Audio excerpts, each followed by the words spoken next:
and that in fact this is our land. So beginning with that premise, whether you're more or not more, I'm going to start with what law really is.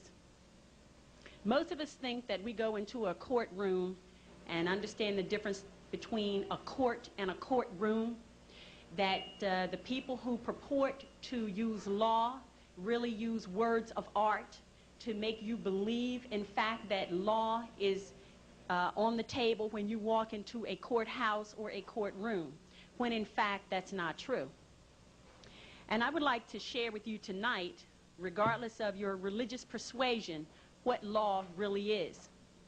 Law, and as Muslims would say, all law, is A-L-L space L-A-W, all law, all law. So for anyone who's of a Christian persuasion, don't be misled, and when you hear the term all law is God, all right? That is also what we would say in lawful terms a misnomer. Allah is not God. God has no capacity and no standing to all law, because God means governmental ordinance departments. There is no comparison. Now, who can use law? Law can only be used by people who are in their sovereign capacity. And as I will share with you tonight, the majority of the people in the world, and I'm not going to get into all of the details about that, but the majority of the people in the world, 99% of them live in slavery today. So in 1863, via the Emancipation Proclamation, and I challenge you to go look in a law dictionary and look up the definition of emancipation and proclamation, and you will see that a proclamation is not a law. A proclamation is a public announcement by elected officials. It is not a law. So the Emancipation Proclamation of 1863 did not set any slaves free. What it did was standardized slavery, the United States being the model for the standardization of slavery, that all of the other nations around the world, as they reduced their people from their sovereign capacity and forced them to join nation states, then they were able to issue statute, codes, ordinances, resolutions on them. And a statute, as in a state statute of the Commonwealth of Pennsylvania, is not a law. It is corporate policy of the corporation that calls itself the Commonwealth of Pennsylvania Incorporated. All right? Now, a code is not a law. The United States codes, the code of the laws of the United States of America that are used in federal court and the Supreme Court, are not law. They are what they say they are. They are codes, ordinances, and resolutions of a municipality of the city of Philadelphia, which is a private nonprofit corporation that calls itself the City of Philadelphia. An ordinance and a resolution, as in parking ordinances, they are not law. They are what they say they are. They are ordinances and they are resolutions. All right? And the reason they are not law is because the only people who can issue law are people who are acting in their sovereign capacity. And the people who sit in these seats as elected officials are not, in fact, in their sovereign capacity. They are in a corporate ward status, meaning that they are wards of the state. They are members of the corporation, which is a nonprofit, that calls itself the Commonwealth of Pennsylvania. And as long as they have a birth certificate on record with the Commonwealth of Pennsylvania, with that birth certificate being a contract, a birth certificate is a contract, and as long as you have a contract with the Commonwealth of Pennsylvania Incorporated, you belong to them, and that's what slavery really is. All right? So who can use law? If you are a member of a corporate ward state, if you are a member of a corporate ward nation that calls itself the United States of America, you are a citizen. Look in the law dictionary and look up the definition of citizen. A citizen is not a sovereign. A resident is not a sovereign. Therefore, if you use an address, which is a fictitious number associated with a designation issued by a corporate ward, right? Then you become under the jurisdiction of those people who are also corporate wards, but who are also slaveholders. All right? So if you are operating in that capacity, law does not apply to you. If you are a resident of the city of Philadelphia, which is a private nonprofit corporation, and you say you are a resident of the city of Philadelphia, then the ordinances and the resolutions of that private nonprofit corporation apply to you. If you are a citizen of the Commonwealth of Pennsylvania Incorporated, which is a private nonprofit corporation, then the statutes of that nonprofit corporation apply to you. If you are a citizen of the United States of America, which is a private nonprofit corporation, then the code of the laws, right, apply to you. But if you are a sovereign of the Moorish Empire, those ordinances, those resolutions, those codes, those statutes do not apply to you because you are not a member of the corporate ward state. It's as simple as that. And they understand the difference. This is why on their documents they use words of art. They use the word label, they use the word person, they use the word address. All of these things that place you in their jurisdiction, and you unknowingly fill out forms every day, and every time you fill out a form, you enter into a contract. I don't care what kind of form it is. It's a contract. A driver's license application is a contract. A Social Security application is a contract. When you call up the telephone company and you make a verbal contract over the telephone, this is why they can bill you. When you sign a deed, it is a contract. When you fill out a voter registration form, it is a contract. Does everybody understand that? Don't ever think anything that you put your signature on becomes a contract. All right? Now, the fact that you are not in your sovereign status means that you make a contract as a minor. They don't care. They know you are a minor. Because, and to be other than a minor, you have to be in your proper person at law. And how we write that is this. Can I have a pen?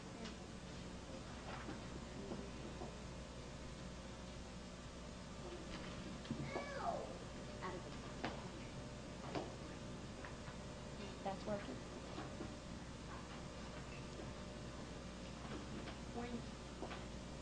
Can you bear with me for a minute and let me put this on, because I can't.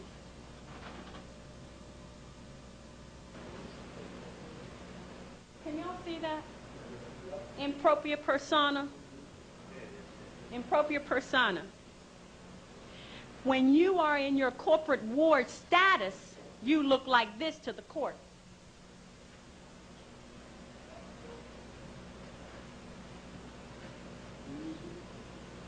Pro se. Pro se meaning they get you in the court and they bring someone in called a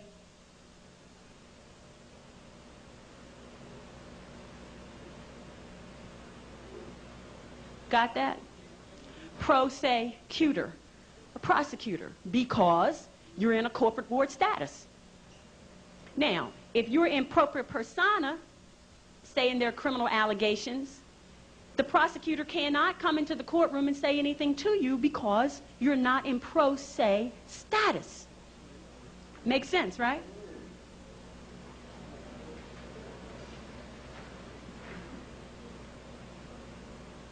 The issues of law are threefold. The issues of law are status, jurisdiction, and adjudication. The first thing that happens when you walk into a courtroom in your corporate ward status is that they already make the assumption that you are a ward of the state and that you don't know any better. So they immediately start adjudicating you. As the first thing that happens when we walk into a courtroom is that we place our status on the record. On the record. We come in with our flag. We come in with our treaty. We come in with the Constitution we signed with them, and understanding that the Constitution is a contract. Be other than a minor, you have to be in your proper person at law. And how we write that is this. Can I have a transparent?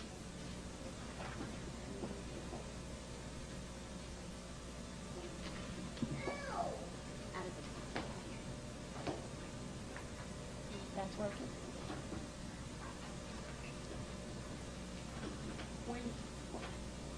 Can you bear with me for a minute and let me put this on, because I can't.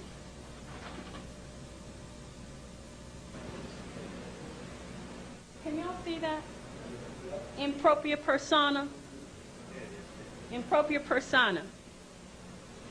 When you are in your corporate ward status, you look like this to the court.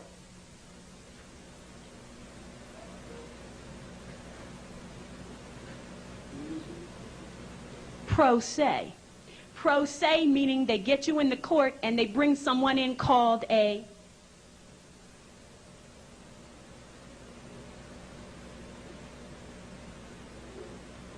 got that? Pro se cutor, a prosecutor, because you're in a corporate ward status. Now, if you're in propria persona, say in their criminal allegations, the prosecutor cannot come into the courtroom and say anything to you because you're not in pro se status. Makes sense, right?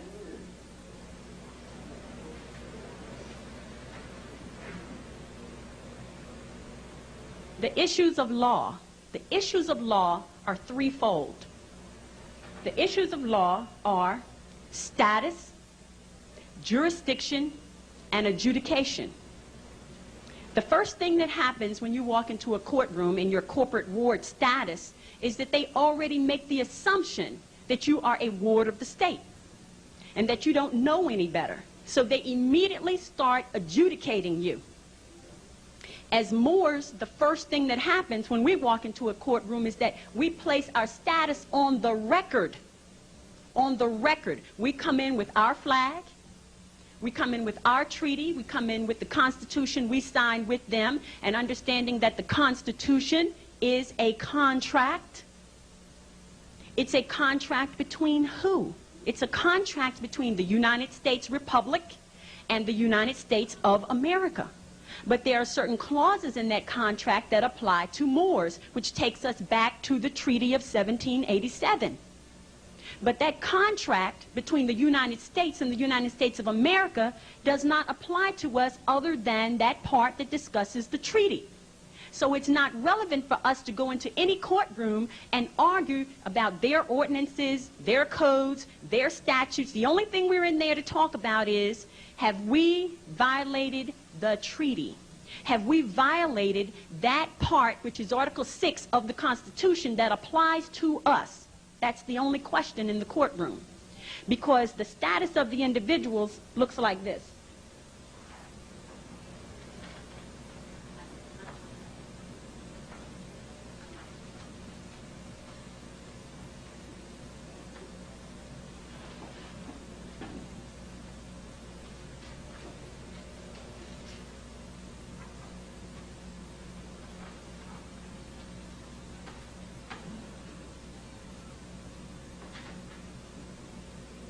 You and the judge.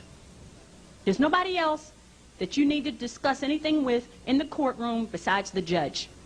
The prosecutor is invisible to you. Now, what do you have to say to that judge?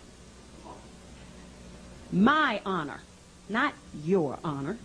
What is your status? What is your name? What is your nationality? All right? And do not let them get away with saying, I am a U.S. citizen. You cannot be a citizen and sit a bench.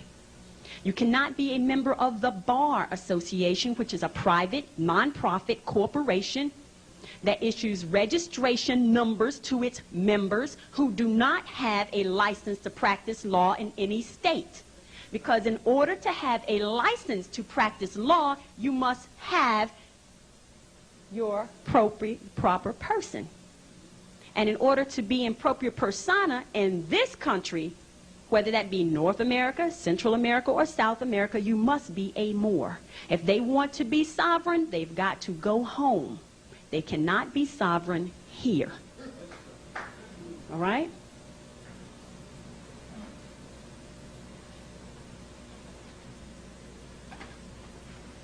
The next issue of law is jurisdiction. Now, let me stick with status. What is the status of the prosecutor? What is the status of the district attorney? What is the status of Lynn Abraham? Does anybody in this room know her nationality? I don't. That's an important question to ask her if she serves me with any papers. Well, who are you? Where is your license to practice law? Where is your proof of naturalization in my land? Who gave you the authority to be here? Right? Who issued you authority to act in any capacity, to file any complaint or any charges against anyone? That's the question. And I say to you, she can't answer those questions. Right? So then, if you walk into a courtroom and nobody else has the status to be there, automatically challenge the jurisdiction of the court. There's nothing else that you need to say. There's nothing else to be said. Stand mute. Let them proceed, because guess what? They cannot proceed.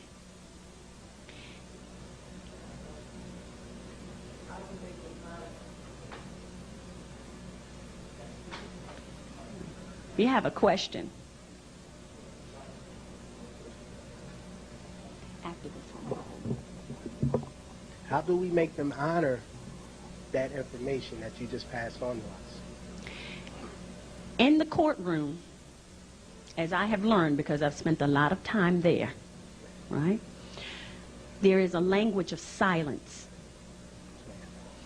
After you've said what you need to say, don't say any more. They will do the rest when you stand on your square. That's all you need to do. There's no need to stand there and argue with the judge, and trust me, I've done that. All right? And once you say what you need to say, they know everything else to do. But understand, they do not want you exposing the truth to their corporate wards, because every slave that you take out of their corporation, they lose money. This is a money-making business. So don't go into the courtroom trying to expose the fraud. That's not your job. That's not why you're there. There's another venue for that. In that courtroom, because understand, it's not court, because it's not law. And I'm going to get into that in a few minutes. So don't try to challenge them on the law. They already know that. They already know they don't have the proper status. They already know they're operating in your land fraudulently. All right? Just say what you have to say and back off. They will give you the window. And it's up to you. If you're educated enough about the law, you'll see the window, you'll recognize it, and then you'll be able to walk through it and walk out the door. But if you're not conscious, when they open the window for you, I'll give you an example, as I gave in class just a few nights ago. Went into the courtroom, and the judge has papers there in front of me, and he's just arguing with me, young lady, you'd better come back here. I'm going to send all these officers I have at my disposal with guns to hunt you down and bring you. And he's just running his mouth. And the prosecutor slides me the paper to sign, and it was blank. Do you understand? Do you understand? Yes, ma'am. So I signed the paper, because I know how to sign contracts and not be obligated to them, right? So I did that, signed the blank piece of paper. They took a copy, I took a copy, and I left. And I never heard from them again. But if I had stood there, as I shared with class, and I have done this paper is blank, and I'm not signing it, and right? So all I had to do was come into the courtroom and say what I had to say. Now, I know how to present myself in the courtroom, Islam, right? And see the window and walk out. Thank you. Mm-hmm. All right. Now, the next issue at law is jurisdiction. We already know they don't have the status. Now, do they have the jurisdiction? The answer is no. Because in order to have jurisdiction, you must first prove status. Everybody in the courtroom must have status on the record. Why is that so important? Because unless their status is on the record, what country do you represent? Says what law you're here to get justice on, right? Now, if you have not clarified the status for the record, you can't bring your law into the court. Status for the record, you can't bring your law into the court.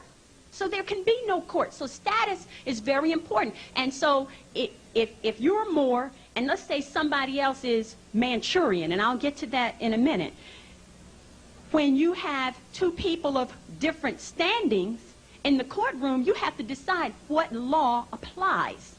Is there a treaty between the two?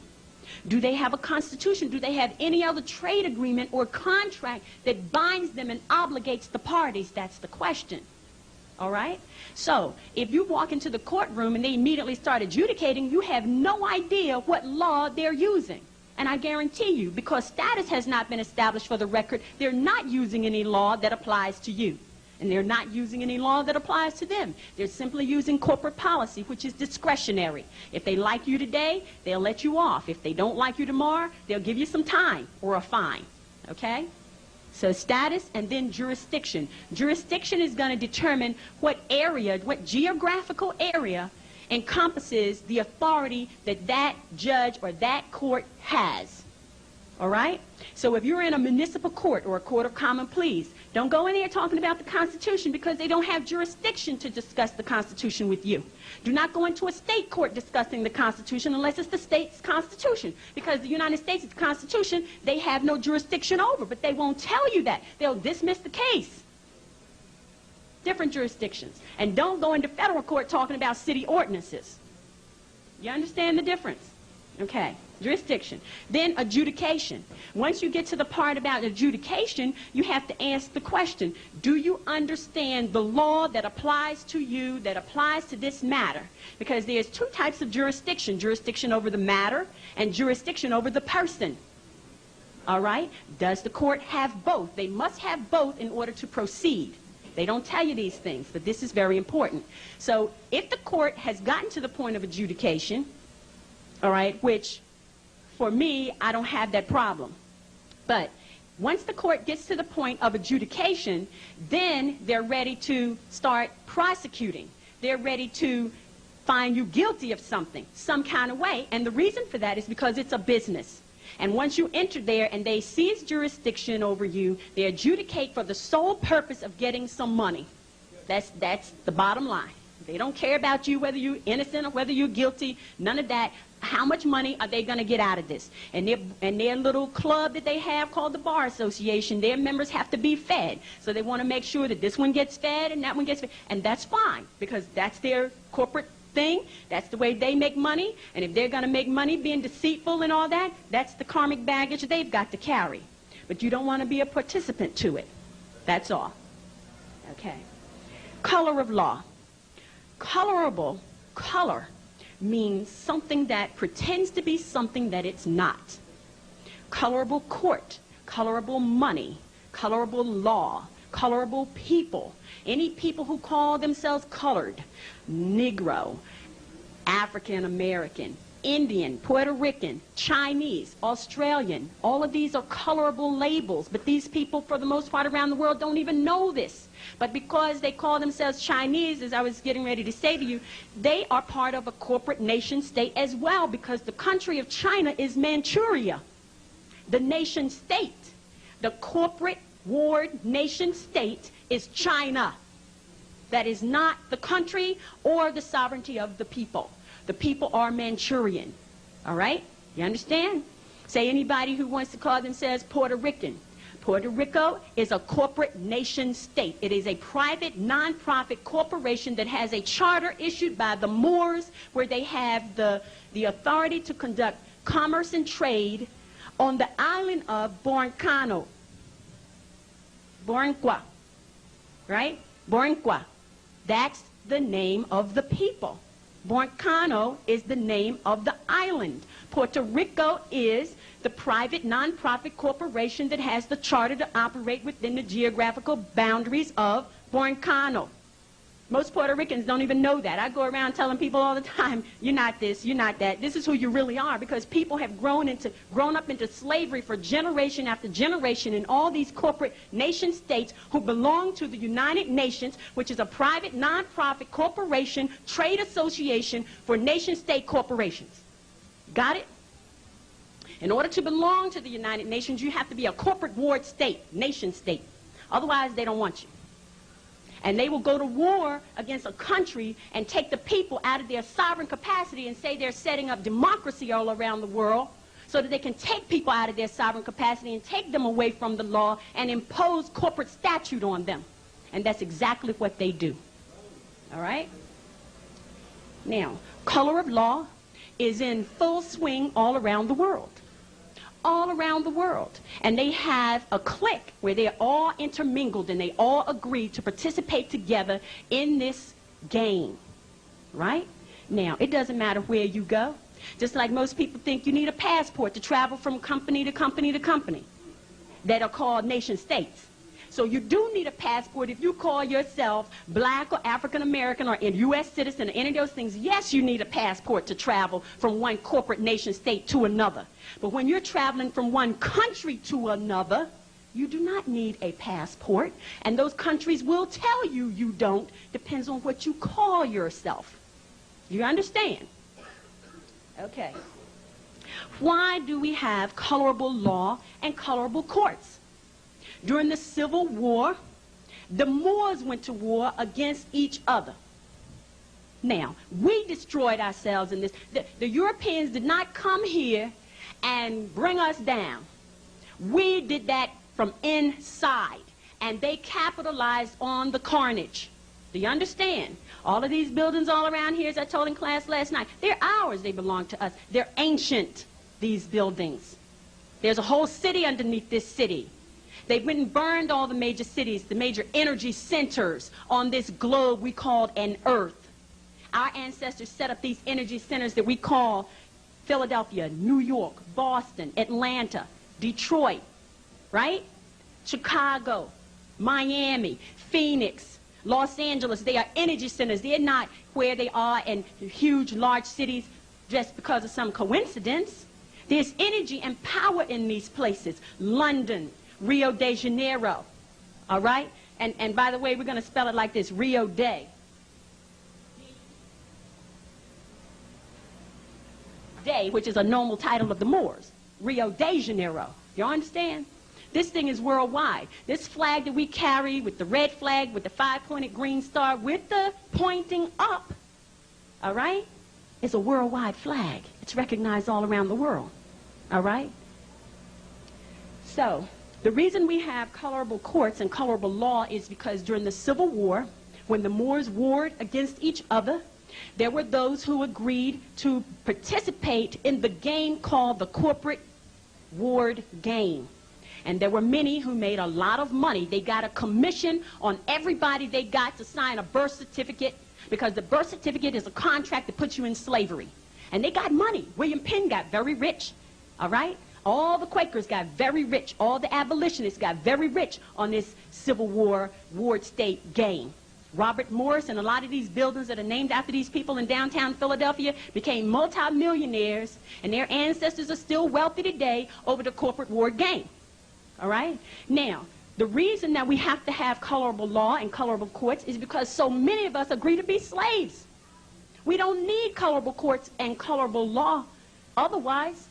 But the people who agree to be bound by the 14th Amendment, which covers civil rights, which covers Negroes and African Americans and Jews and Hispanics and Indians and all these people like that, if you agree to call yourself that, they have to create a statute that applies to you, because law doesn't apply to you. So it's not their fault. It's the fault of the people who agree to be outside of their sovereign capacity. Okay? And now, if you walk in and you want to reestablish it, they're at odds because they're not accustomed to people walking in who are conscious and sovereign. Hey, you can't separate the two when you walk into a courtroom. And when I say you walk in on your square, I don't mean standing with your feet at a right angle. All right? I mean not to be deterred when you know you're in the right and you have law on your side. Do not back down. But you do not have to be belligerent. Trust me, I've been there. Don't do that. Okay? Now, the law of the land.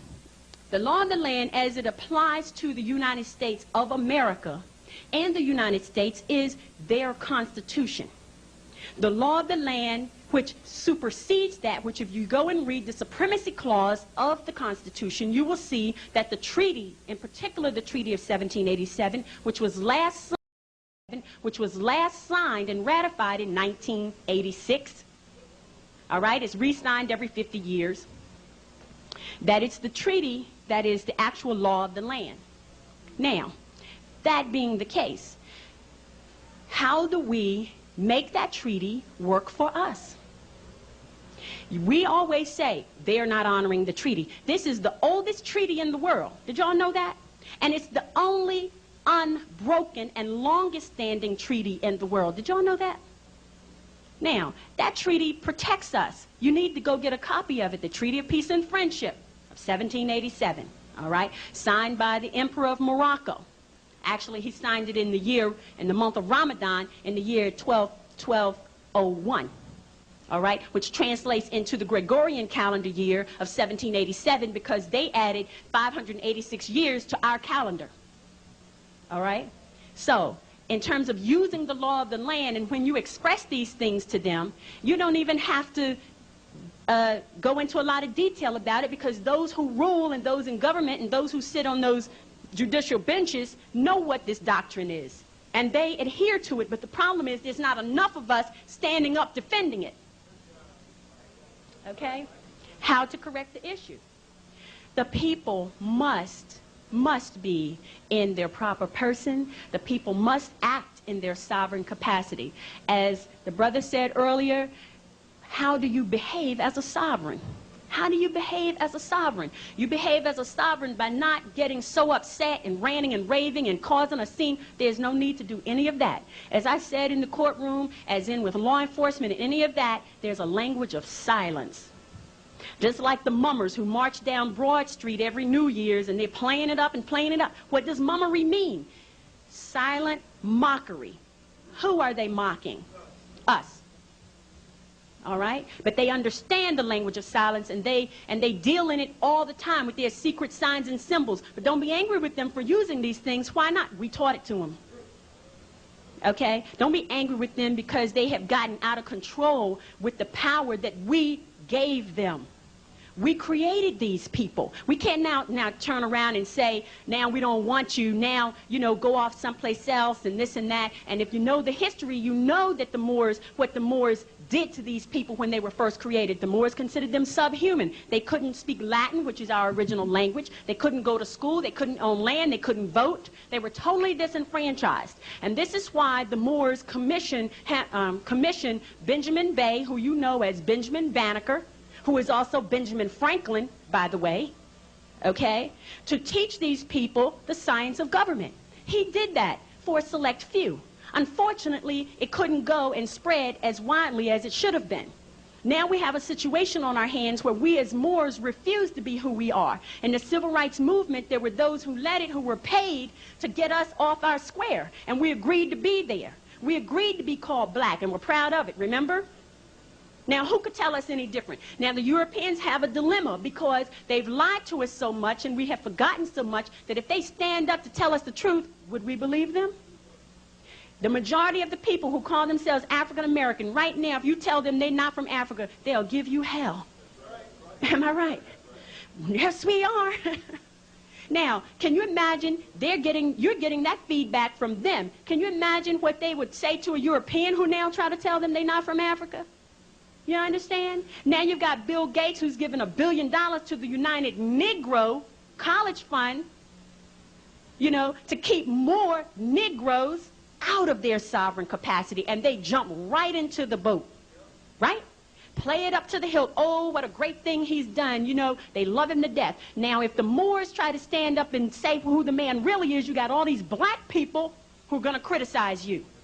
Leave the man alone, they'll say. All right? But we know the truth. So we correct the issue only by standing on our square, whether we're Moors or whether we're not. All right? Now, Let's talk about what law really is. Law is based upon the science of astrology, astrologic. Don't let anybody ever tell you that astrology is for entertainment purposes.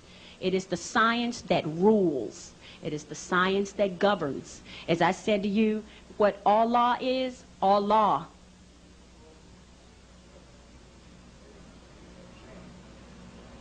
All law. Do we praise Allah? Absolutely. Do we praise Christ? Absolutely, because what, not who, what is Christ?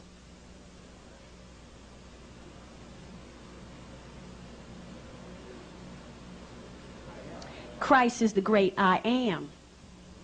And if you know what Islam means, let me tell you this.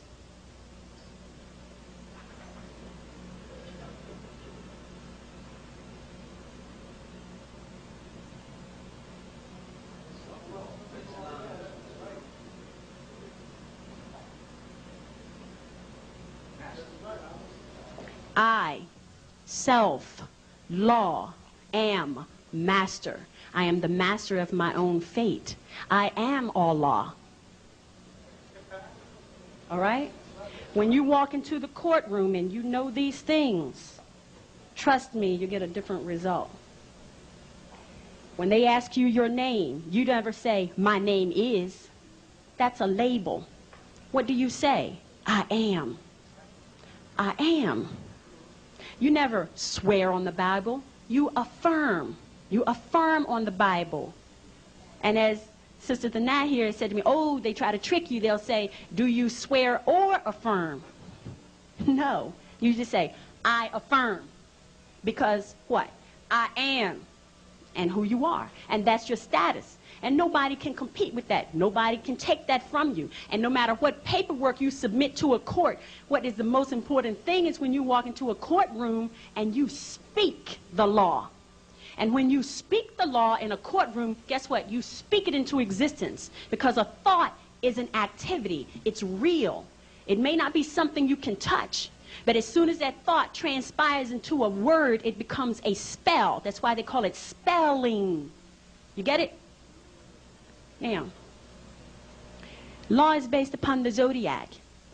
Now, when you walk into a courtroom, there's all kinds of things going on. There's sacred geometry going on in the courtroom. In fact, the courtroom is set up according to sacred geometry.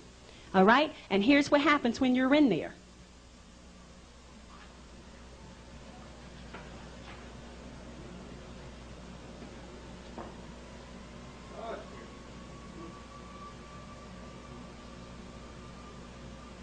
The judge is at the top of the triangle.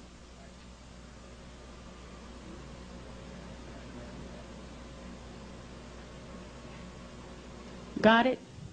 When you walk in there, and as I had shared in another class, to deal with marriage, it's the same thing. And I'm going to talk about that also in a minute. You walk in there, and when you appear, never tell the court that you are appearing. Look in the law dictionary and find out the definition of appear. Never do that. You go into the courtroom and you make a what? A special appearance.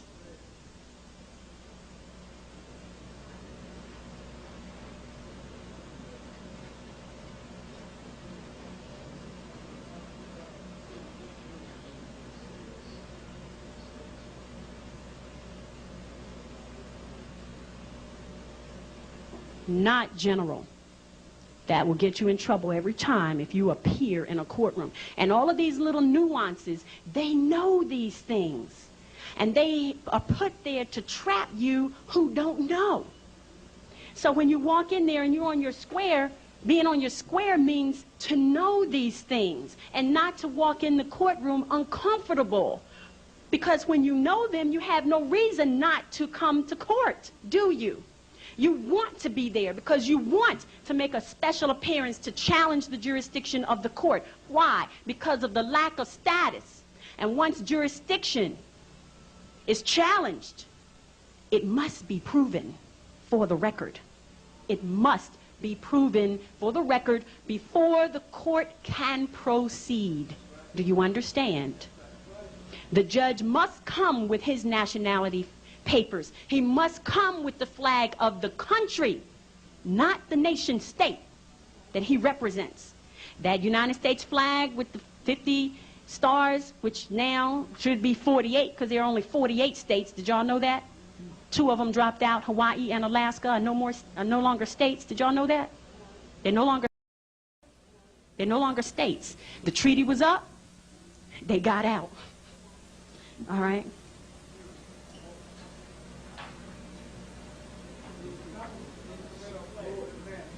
I'm kind of going through a lot of things right now, and okay.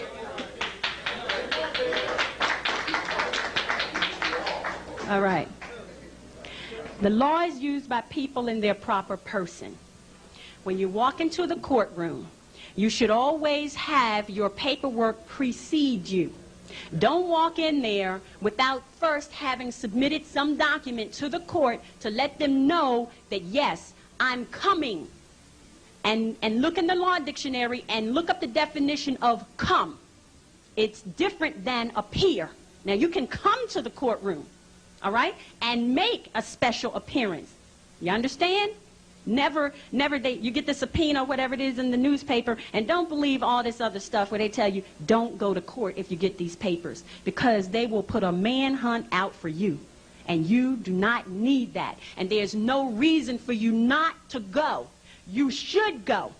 You should go, and the more of us that do go and challenge the jurisdiction and let them see we're not scared because we're standing on the square, they will stop calling you to court, right?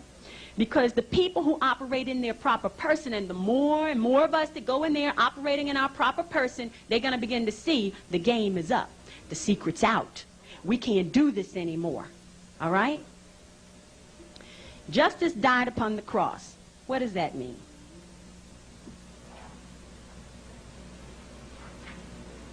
I'm no artist.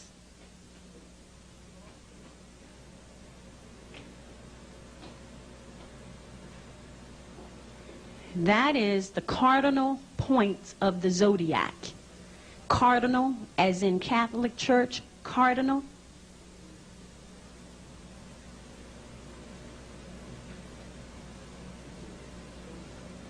They are your deacons of the zodiac. Deacons, as in the Christian church.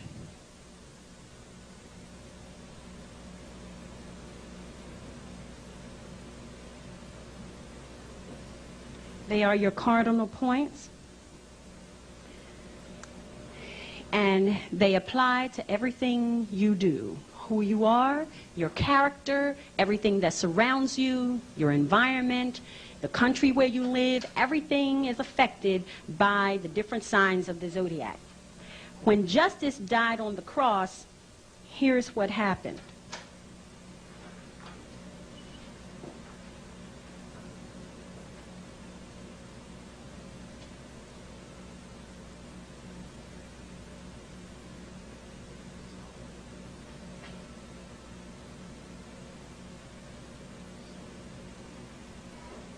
That's our solar system, and that's the sun in the middle. And that's Earth, the third rock from the sun, which is its planetary position. That's not its name. And its planetary position will be changing, is changing every day. And it's speeding up and getting closer and closer to the sun until it will occupy the second position, rock from the sun. This is the natural life cycle of a planet. And all the planets are coming in, and then more planets are being created out further beyond Pluto. So what they call the greenhouse effect is the natural heating up of the planet. And all those who cannot meet the heat requirement as the planet heats up will be eliminated from the planet. This is the science of the zodiac. Now, just like we have the zodiac, which I just showed you, based upon what is called the geocentric form of astrology. Geocentric because it's centered based on the earth as its center point. Then there's the heliocentric form of astrology, which is based upon the sun being the center. Sun is helio, earth is geo. Everybody understand that? Now, just like we have our signs applied to the earth here, the sun also has its center point here. Everybody understand that? Does everybody understand that our entire solar system is spinning around the Milky Way? The earth spins on its axis, the moon spins on, right, spins around, well, let me back up. The moon doesn't spin around the earth like they told you, but the moon does have a cycle. Now, the earth spins on its axis and the earth spins around the sun. The sun spins on its axis and this entire solar system spins around the Milky Way. Everybody understand that? That's basic, right? Very basic. Now, check this out.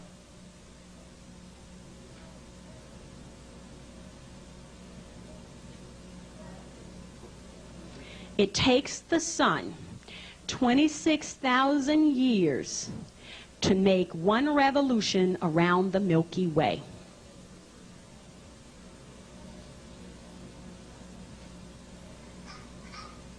Everybody understand that? This is science here. I'm not trying to make up stuff just to lie to you, okay? And all of this, believe it or not, is relative to law. That's why I'm explaining it to you, all right? And the subject is justice died upon the cross. So I'm coming back to that, but I have to give you this information first so you'll understand. 26,000 years for the sun to make one journey around the Milky Way, all right? If we divide that by 12, why are we dividing it by 12? There are 12 signs of the zodiac, all right? Now, if we divide it by 12, this is the number.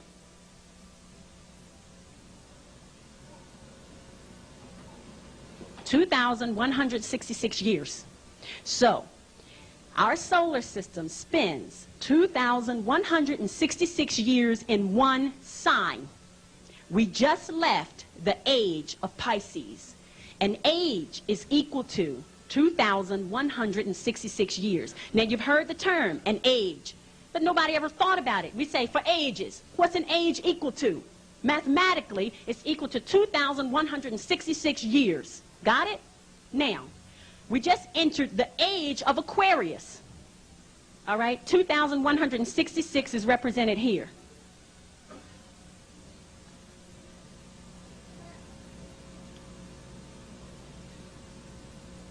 You see that? So each one, right, has a time frame of 2,166. Everybody understand that? Here's what happens.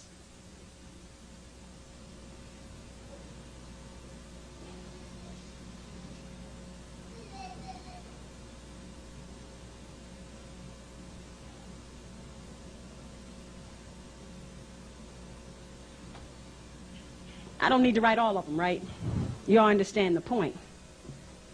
We just left the age of Pisces, which was, or an eon. An age and an eon are equal to 2,166 years.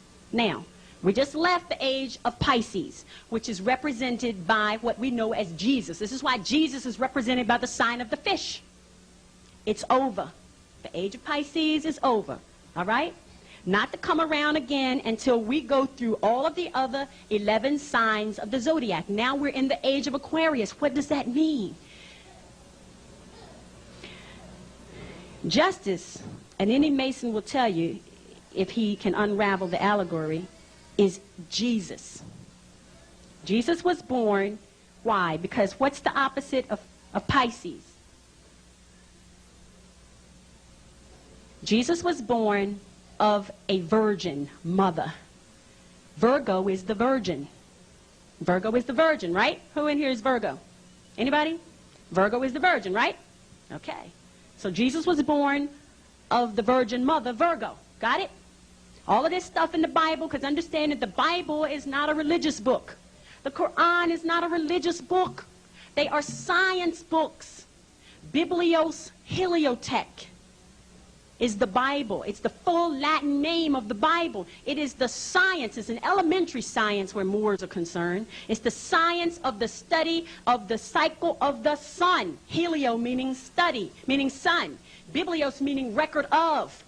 Y'all understand? The Quran, chronology, maxima, the great chronology. The Quran is the great chronology of the science and the study of the asteroid, of the astral plane. You understand? Okay, so justice died on the cross. Here's what happened. Those that we call Europeans or Albions, ruled during the age of Pisces. So when we say the time is up, we're not just saying this by conjecture. We're saying this because the time, the 2,166 years that they had is over. I'm not saying this because I have any bias against them or any of that. This is the science of it, and they know it. The problem is our people are not ready for it. How can justice return under the age of Aquarius if we're not ready? The age of Aquarius demands information. It is the technology age, Aquarius is. Aquarius demands answers. Our youth demand answers. They demand the truth. They demand this truth because they cannot proceed and lead the world without this knowledge. They cannot do it. They cannot do this without the understanding of the zodiac, which is this.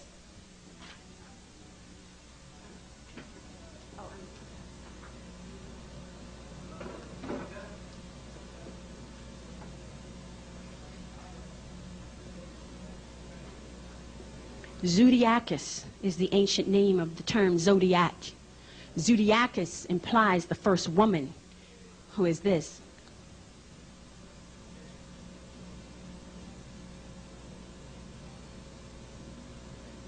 Womb man. We are man with a womb. That's who we are. No spirit can enter this plane without the agreement of a womb man. Period. We are the vehicle. We have a covenant with the cosmos where we agree to bring those spirits, which we call monads, from the astral plane and summon them to this physical plane. And it is only through the womb man that they can leave, exit, and then reposition themselves in another plane. All of this relevant to all law.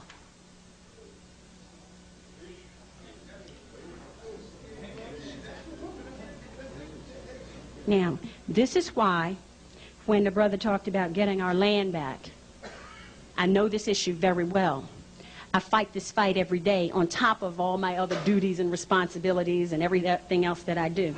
So when we talk about justice returns under the age of Aquarius, this is why when we walk into a courtroom and we understand that the court, as I explained to a class just recently, a court is also a corporation. They don't hide that from you. They put it right on the seal, right behind the judge. And they tell you that this court was incorporated in 1878, whatever it is. This court was incorporated, and what words do they use? Founded. So when you see the word founded, and you see the word established in, it already tells you that they're a corporation. Understand? And anybody who owns a corporation does what? Own a slave. Because a corporation is a slave holder. Understand? Now, let's talk about the issues that come up in court. How am I with time, Noah? All right.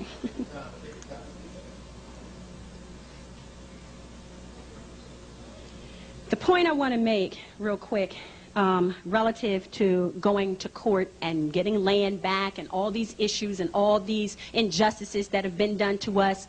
When we participate in organizations that take us off our square, that adds to the chaos and the confusion. So it's better not to join anything at all and just be yourself if you're not going to be a Moor. But even if you're going to be a Moor, understand that sovereignty is an individual thing. Don't go into court talking about, I belong to such and such organization. And be clear about that, because as soon as you say an association, an organization, a business, a firm, a corporation, you're talking about slavery. And they love that language. because you're putting yourself right in their jurisdiction as soon as you say it. But you go in there and say, I am. Well, what organization do you belong to? Well, none.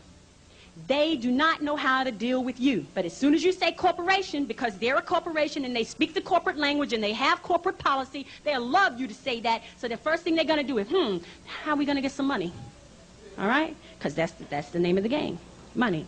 Now, let's talk about who they are, why they exist, these courts.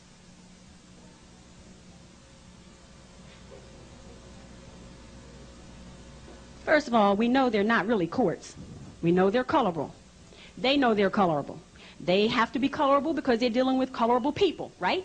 If we choose not to be colorable, we don't belong in there. So, the court is this. Just like the Commonwealth of Pennsylvania, just like the Bar Association, just like the United States of America, they are this.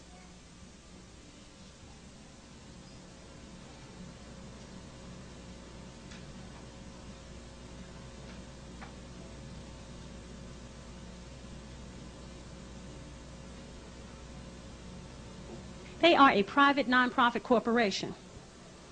If you get some mail that belongs to me, do you go and show up and say you're me? No. You can't do that. So if a private nonprofit corporation sends you a document and you have no contract with them, why should you go up and debate the contract? Because if you don't have a contract, right? If you don't have a contract, you don't have a contract. It's as simple as that. You don't need to go there and say all that. Just say, because here's my status and this and that and the other, right? Don't go in there trying to debate whether you owe money on the contract or not. The bill was too high and all that. And I'm not saying that because of what you said. Understand that. If you don't have the contract, why are you discussing the bill? It doesn't make sense, does it? First, you have to have a contract. So the first thing you need to understand when you walk in there, I don't care what the issue is. Here's the question. And I write things down, specific things I write down, because when I write them down, I'm spelling. Understand?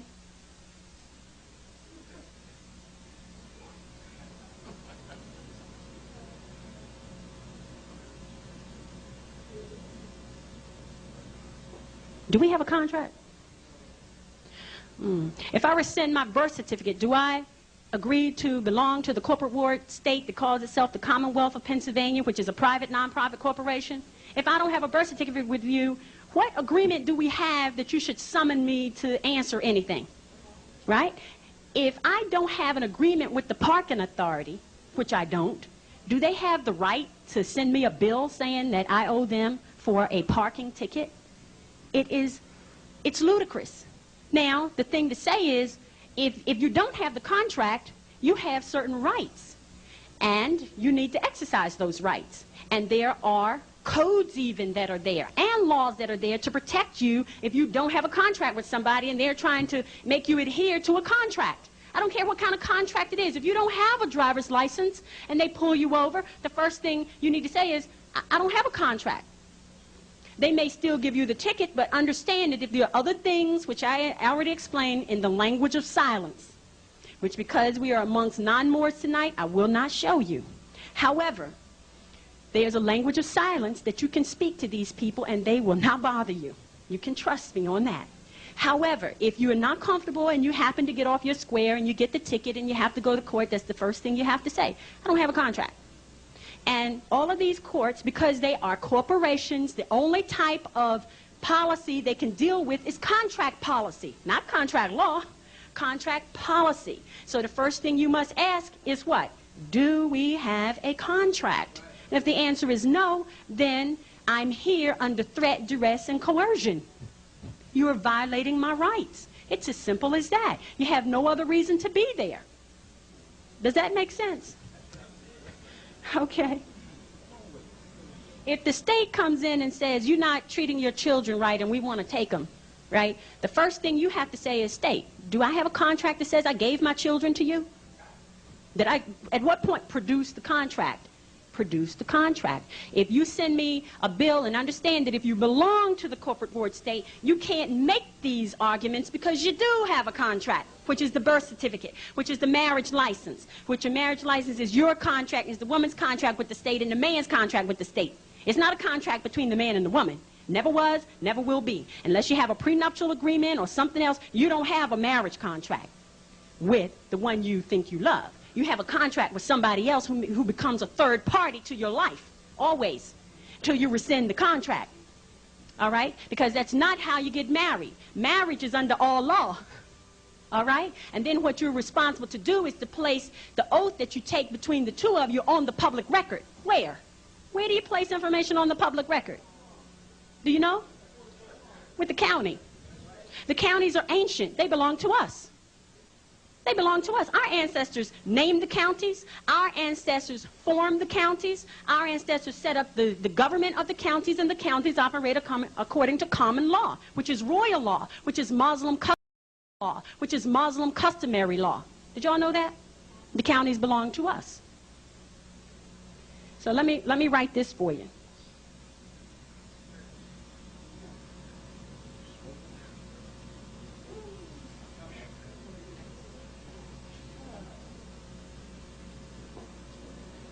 How many of you think you live in Philadelphia County? For those who, okay. Okay. All right. Here we go.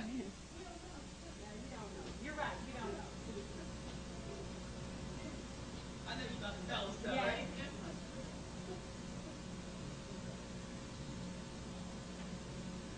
See that? Do you recognize that there's a difference between the two? There's a difference between Philadelphia County, which our ancestors set up with certain geographical boundaries, and that corporate, nonprofit corporation that calls itself the County of Philadelphia. It is a corporation chartered to conduct business and commerce and trade and all that within the geographical boundary of Philadelphia County. They are two different things. They are two different things. So when you see documents, pay attention, because all documents that you get don't have County of Philadelphia on them. And you know the difference between the two, because if you get documents from the County of Philadelphia, you know that you're receiving correspondence from a corporation. Do you understand? And if you're receiving correspondence from a corporation, the first question you must ask is, do we have a contract? Now, if you receive correspondence from the county, that's common law. You have the responsibility to respond and adhere to that, because guess what? You are a part and parcel of that county. Our ancestors set up these geographical boundaries for us, all right?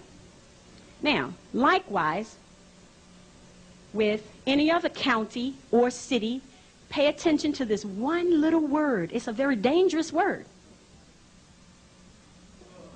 I'm going to tell you, and I tell people in my class, when that word shows up, you're in trouble. The reason is because most of you prior to tonight, you didn't understand that there was a difference in when they use that little word of. But trust me, there's a difference between whether you're dealing with government or corporation. Government or corporation. You have to know the difference. And if you don't know the difference between these things, they're going to have you swinging left and right in the dark and hitting nothing. Okay?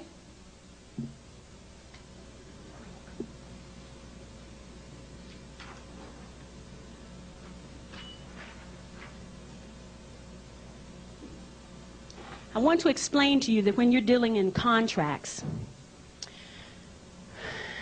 your status in the contract is very important.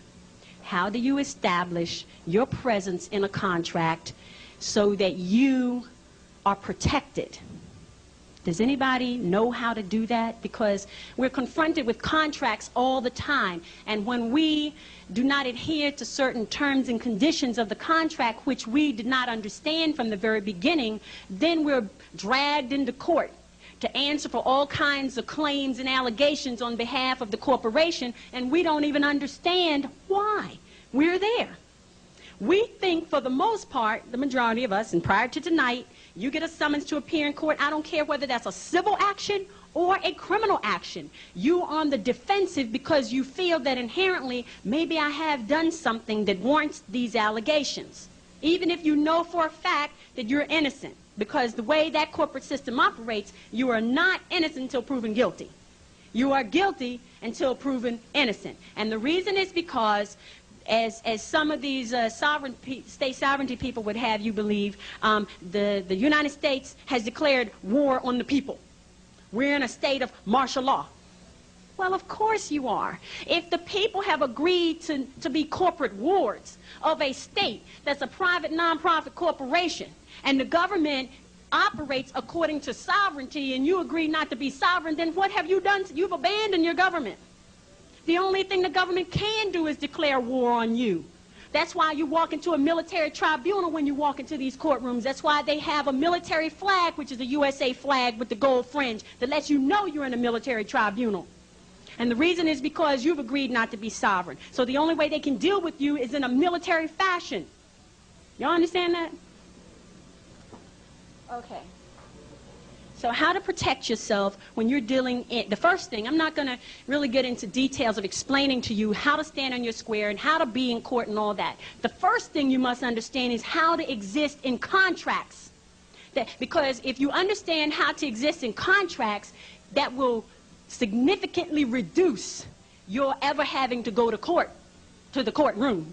Okay, to the courtroom. If you understand how to deal in contracts, because all these corporations do is deal in contracts, and all the these court systems, let me say that, do is deal in contracts. So if you're not familiar with the contracts, and the majority of their contracts are these.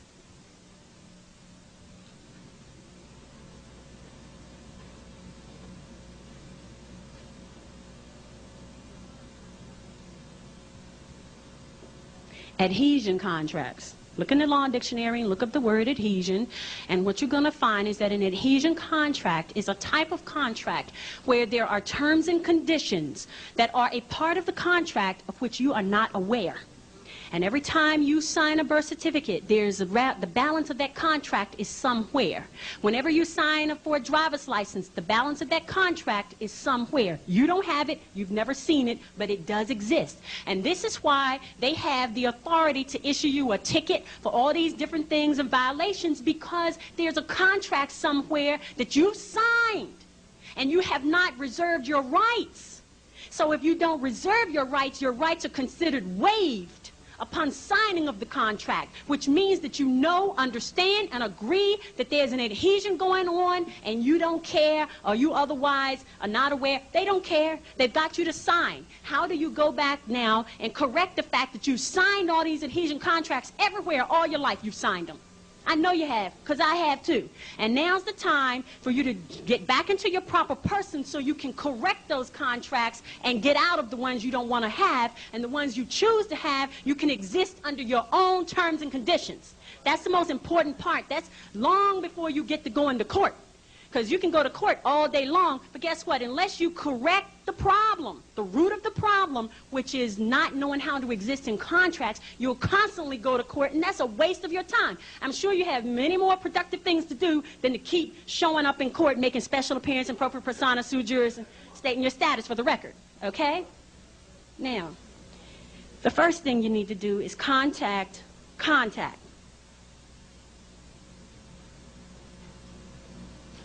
Contact those entities with whom you have a contract and tell them that in no uncertain terms you want to correct or otherwise change or revise the terms and conditions of your contract.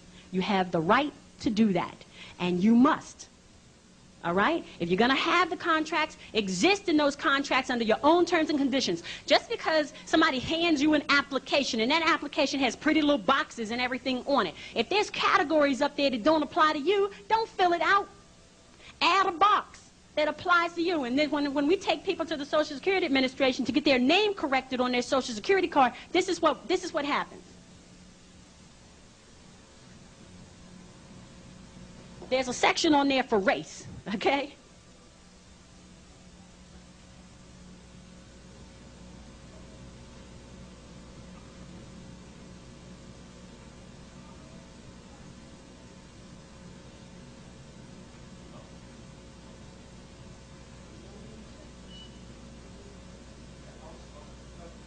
Okay, that's just some of them. They may have a few more. I don't remember, okay? Do any of those boxes apply to you. Not even the one other.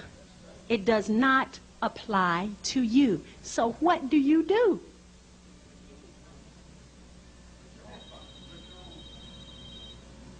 You are a more. Tell them who you are. If you don't, and you put any other category up there, you have signed it and you have made a contract with them, and they're going to hold you to that contract. And then if you go back and try to change the contract, they'll say, well, they won't tell you in these words, they'll say, well, we can't do that. Well, why can't they do it? It's because you didn't reserve your rights, but guess what? They reserved all of theirs. And they have the right to not change the contract just because you want to. They reserve that right. Now, and the only way you can get out of it is step out. Here we go. You're right. You don't know. I know you're about to tell us that, right?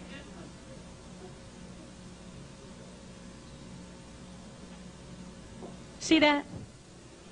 Do you recognize that there's a difference between the two?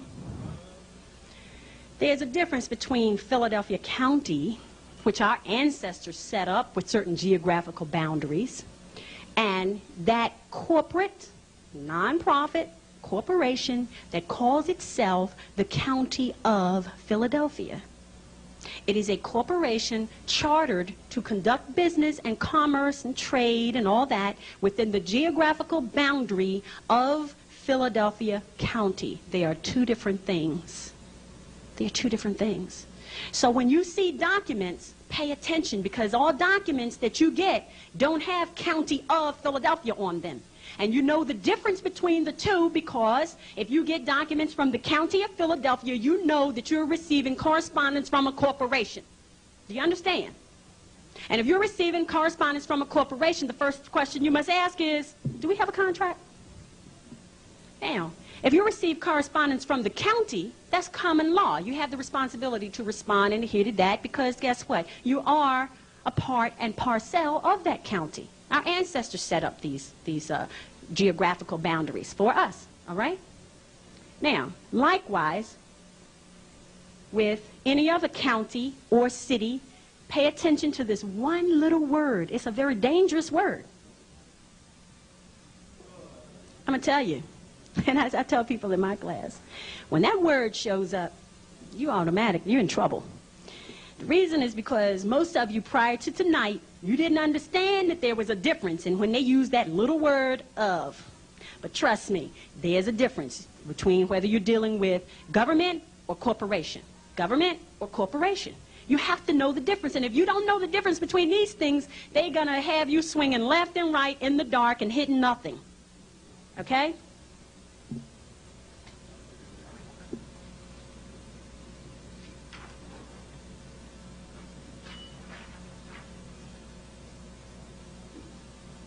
I want to explain to you that when you're dealing in contracts,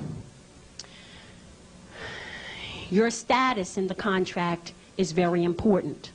How do you establish your presence in a contract so that you are protected?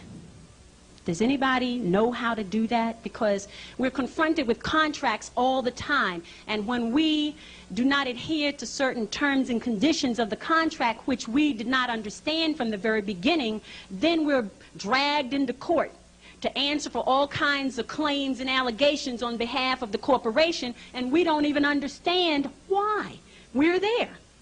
We think, for the most part, the majority of us, and prior to tonight, you get a summons to appear in court. I don't care whether that's a civil action or a criminal action. You on the defensive because you feel that inherently, maybe I have done something that warrants these allegations. Even if you know for a fact that you're innocent. Because the way that corporate system operates, you are not innocent until proven guilty. You are guilty until proven innocent. And the reason is because as some of these state sovereignty people would have you believe, the United States has declared war on the people. We're in a state of martial law. Well, of course you are. If the people have agreed to be corporate wards of a state that's a private nonprofit corporation, and the government operates according to sovereignty, and you agree not to be sovereign, then what have you done? You've abandoned your government. The only thing the government can do is declare war on you. That's why you walk into a military tribunal when you walk into these courtrooms. That's why they have a military flag, which is a USA flag with the gold fringe, that lets you know you're in a military tribunal. And the reason is because you've agreed not to be sovereign. So the only way they can deal with you is in a military fashion. Y'all understand that? Okay. So how to protect yourself when you're dealing in, the first thing, I'm not going to really get into details of explaining to you how to stand on your square and how to be in court and all that. The first thing you must understand is how to exist in contracts. Because if you understand how to exist in contracts, that will significantly reduce your ever having to go to court, to the courtroom. Okay, to the courtroom. If you understand how to deal in contracts, because all these corporations do is deal in contracts, and all the these court systems, let me say that, do is deal in contracts. So if you're not familiar with the contracts, and the majority of their contracts are these.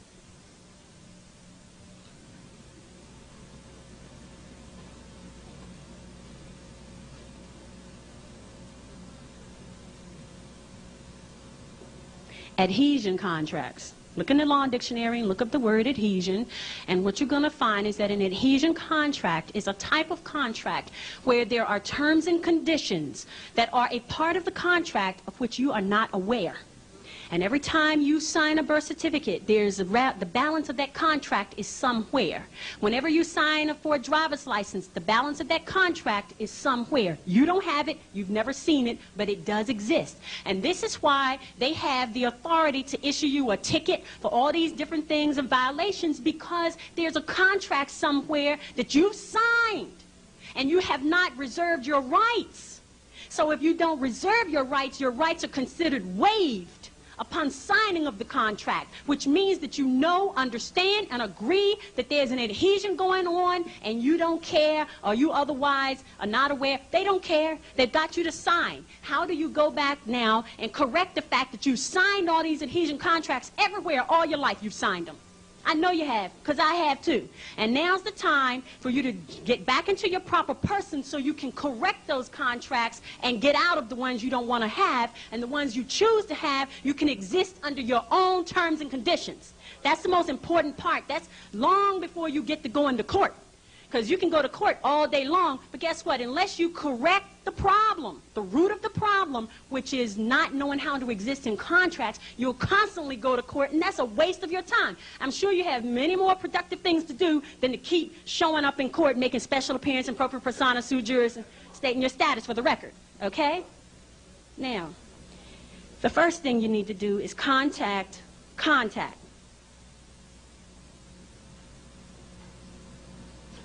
Contact those entities with whom you have a contract and tell them that in no uncertain terms you want to correct or otherwise change or revise the terms and conditions of your contract. You have the right to do that, and you must. All right? If you're going to have the contracts, exist in those contracts under your own terms and conditions. Just because somebody hands you an application, and that application has pretty little boxes and everything on it, if there's categories up there that don't apply to you, don't fill it out. Add a box that applies to you. And then when we take people to the Social Security Administration to get their name corrected on their Social Security card, this is what happens. There's a section on there for race, okay?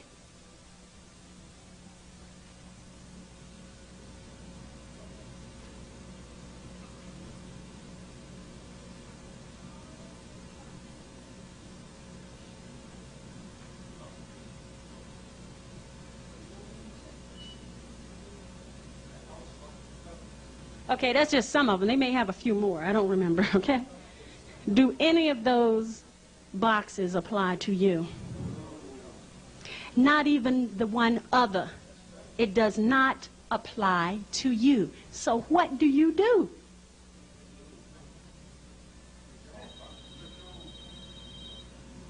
You are a Moor.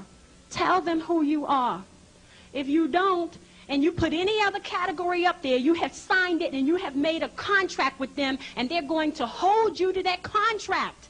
And then if you go back and try to change the contract, they'll say, well, They won't tell you in these words. They say, well, we can't do that. Well, why can't they do it? It's because you didn't reserve your rights, but guess what? They reserved all of theirs. And they have the right to not change the contract just because you want to. They reserve that right. Now, and the only way you can get out of it is step out of that corporate ward status and deal with them in propria persona sui juris, which means in my proper person of my own rights, okay, and go back and correct those contracts. That's the first thing you got to do.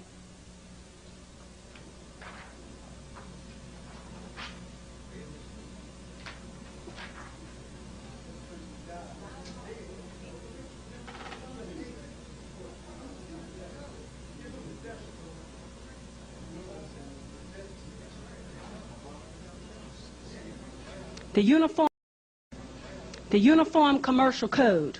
Whether you're sovereign or whether you're not, you're dealing in commerce.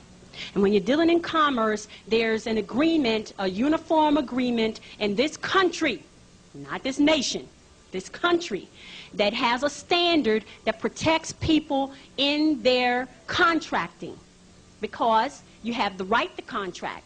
Even in the treaty, you have the right to trade. You have the right to trade being without interference from any other third party, okay? You have the right to trade under your own terms and conditions, all right? Now, when you waive that right, and they don't tell you that you have waived the right, they're exercising their rights under the Uniform Commercial Code. And you're not. So go and look up the Uniform Commercial Code and look up those sections that apply to reserving your rights. I would tell you what those sections are tonight, but for me to just tell you does not help you. It only helps you if you go look it up and you see it for yourself. Am I right, Fami Arasante? Because they did that, and now they understand how to sign documents, not just because I gave some instruction on certain things. They've seen the verbiage in those books, and they've seen how it applies and how it has been used in the Supreme Court cases and all the treaty law that applies to these things. It's much better for you to go find it for yourself. So that's why I just give you that right there. The other part is this.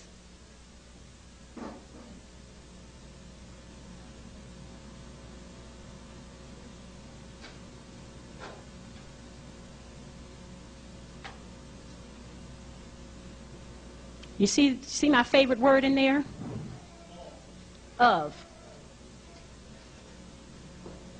The United States Code of the Laws. The United States Code of the Laws is the code that's used by all of the United States district courts and federal court. This is what they use. So if you go into federal court, you must cite the United States Code that applies to the violations that are made against you. That's all you need to do. Because they understand treaty and understand, I've been there so many times discussing treaty and constitution and all those things like that. And trust me, when I go to court, they put everybody out the courtroom. And they post officers at the door on the inside and the outside because they don't want people to hear what I have to say. And then they come up with all these different little reasons and whatever and get me out of there because they don't want me in there. Because I know too much. And I will speak. So the United States Code of the Laws has also the different codes and the procedures, the federal rules of civil procedure in there, all of the criminal code, because understand, if there's a parking ticket, what they're saying is that we're suing you for a criminal offense. Did y'all know that? If there's a speeding ticket, that's a criminal offense. They're suing you in a criminal court. Do y'all understand that? They're filing criminal charges against you for something so simple. All right? If you agree to pay a tax bill and then you don't pay it, like with the Internal Revenue Service, because understand they're the Internal Revenue Service, they're a private, nonprofit corporation. There are 22 of them all around the country, and they compete for your business. They compete. They don't share information, and they collect money they're in the business of collecting money on behalf of the United States Treasury. That's their job. Doesn't mean you have to use them, but if you have a contract with them, which you sign your W-4, right? You sign a 1040 or 1040A or whatever, any of those other forms, you signed them. That's voluntary. Did you know your signature is voluntary? You can fill out the form and don't sign it and send it in. And even if you claim on there that you say you owe them money, as long as you don't sign it, you have not, right, entered into a contract. You've given them all the information, but you have not entered into a contract which binds you. Do you understand? If you send the information, you have filed. And that's all that you're required to do. They don't say you're required to sign. They say, please sign. There's a difference. Please sign. Why? Please sign so we can come after you and take everything you got. Okay? So when you look up the United States Code of the Laws, you're going to find all kinds of things in there, because municipalities who have codes and regulations and all those things and the state statutes and all that, all of them fall up under the jurisdiction of the United States Code of the Laws. Because no municipality, no county, borough, township, city, state can make a law that's outside the boundaries of federal law. They must all adhere to federal law.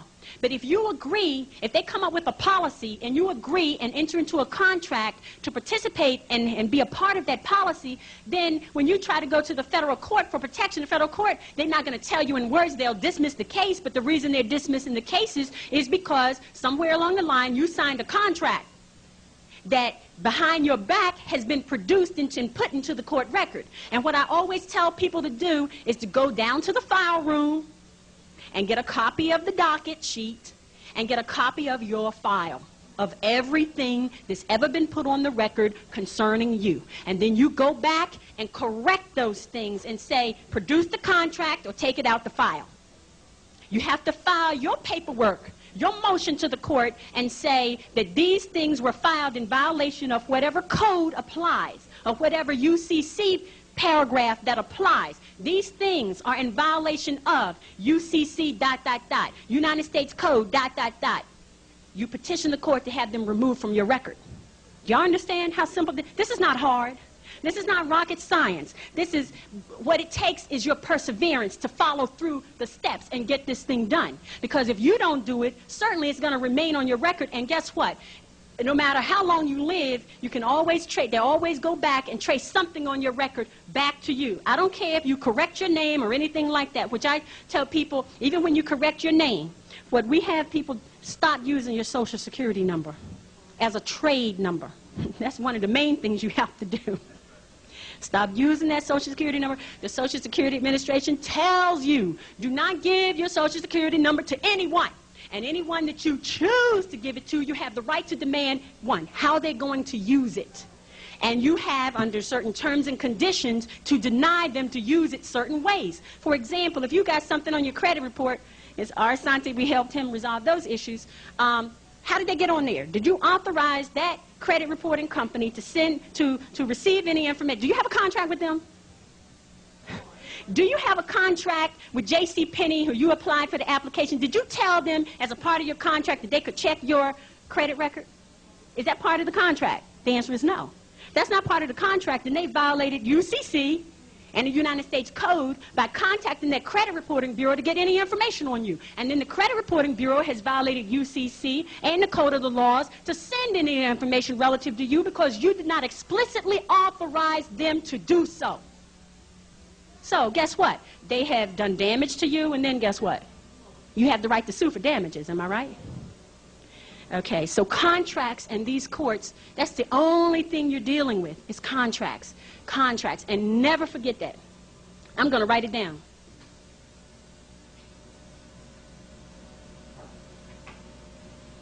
Because I'm ready to close and open the floor for questions, and I just want to leave you with that word, contracts, and remember how to exist in contracts.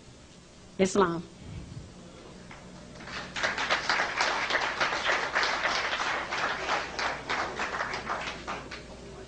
Yes, brother. Okay.